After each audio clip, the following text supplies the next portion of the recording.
Low-risk prisoners can apply to join a work outreach camp before they leave jail. It's a two-way street. Remote and rural places get help, and so do the prisoners. From a progressional pathway, we've got secure custody. So as prisoners demonstrate compliance, good behaviour and a willingness to work, they'll progress up to low custody. And from there, demonstrating stability again and good behaviour, they get opportunities to come out to work camp. I feel like I'm contributing to something instead of just sitting around. They've given me some skills that I haven't had before. It's definitely a privileged area to be. So yeah, you do have to work towards it. It's a lot better. You get treated with a lot more respect from leaving secure, treated more human. And Charleville's a great place for that. Everyone out here is so nice. When work camps first started, people were a bit, oh, you know, they're crims, they're going to be out here. But now they've worked out the benefits of it. It benefits the whole town. That'll be excellent. Really, really good work. They're hard workers, they're so respectful, they do so much good for the community. Coming out of corrections is so hard for people. And to have that normalisation before they actually go into the community builds a lot of self-esteem. I'm keen to find out how the work camp program began. The answer is back at the town's much-loved Warrego River and came from some of Charleville's toughest times.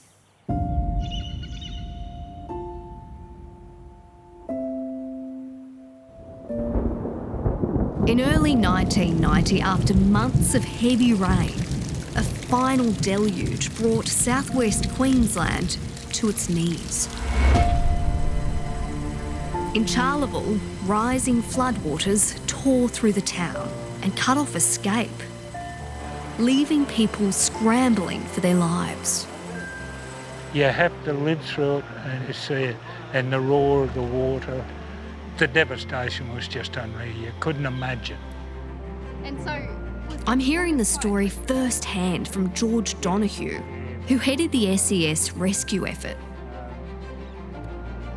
So this is the boat that saved all those people? Yes, this is the boat. I couldn't tell you how many people it saved on those 3 days. It's marvellous how people pull together. Neighbour helping neighbour. The heroics of some of the people were just unreal. Locals took to their boats. Helicopters went roof to roof. 600 people were airlifted from the top of the pub alone. And almost 3,000 were evacuated.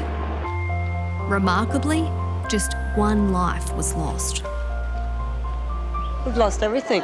Everyone has. What do you guys do? What can we do?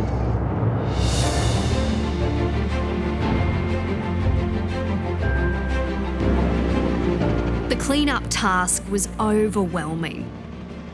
More than 1,000 homes and businesses were damaged or destroyed. As far as you can see, water. They desperately needed help, and emergency workers and volunteers arrived. It was astounding, the number that come and helped out. Queensland has since become famous for its mud armies, the legions of volunteers who turn out to help after a disaster. They all hopped in and did a job, and they did a damn good job. In Charleville, those troops included the first prisoner work camp.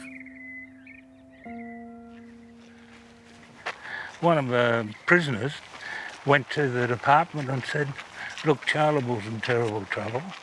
Can't a few of us prisoners go out and try and help out? And sure enough, they allowed it. And so what sort of jobs were they doing? Well, it didn't matter what you gave them. Mud cleaning, cleaning out rotten food and fridges, fencing, yard work. It was a terrible job. And everybody worked side by side. But the prisoners were very, very good. We couldn't have done without them. We still can't do without them, really. What do locals make of these prisoners rocking into town, though? The local people, because they're doing such good work, wanted to show their appreciation, but I'm afraid they were doing the wrong thing by giving them liquor and that. So Just showing a bit of country hospitality. they were showing their appreciation. And that's the Western hospitality, I think. If you do something for them, or if something happens, everybody hops in behind you in some way. George tells me the authorities put a quick stop to the grateful gifts from locals. But the work camps went on and have become an institution in country Queensland, with 13 now across the state. And it turns out it's not just the towns that love them, but some prisoners fall in love with the towns. So you're the resident milkman, Peter. I am the resident milkman. Very important business. We have to have coffee. The milk run, let's go. Let's go. I did something really, really stupid and I had to pay the price. That's a fact. I can't change that. In 1990, Peter McDonald was headed to jail, but was offered that first work camp instead. For me, I didn't really want to go to prison, so it was a kick in the arse for me thinking about even going there. What did you think about the idea of the work camp? The work camp was a place for me where I got my thoughts back together. As far as I'm concerned, if I hadn't come out here, I would not like to think where or what I'd be doing now. Peter saw out his sentence here in Charleville and then stayed on when a local businesswoman made him an offer he couldn't refuse. The chance of a fresh start. A woman come out to the work camp. She told me that she would organise a place for me to live, a job, get me back on my feet working. She saw something in me, I don't know what, but I grabbed it with both hands. It's a turning point in my life. It made me appreciate life. I wanted to get out and do more, help whoever I could. I got a second chance and I never regret it.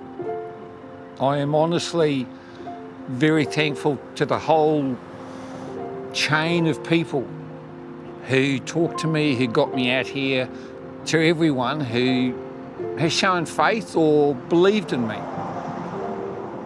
Change your life, it is worth it. It really is amazing how one person reaching out can make such a difference.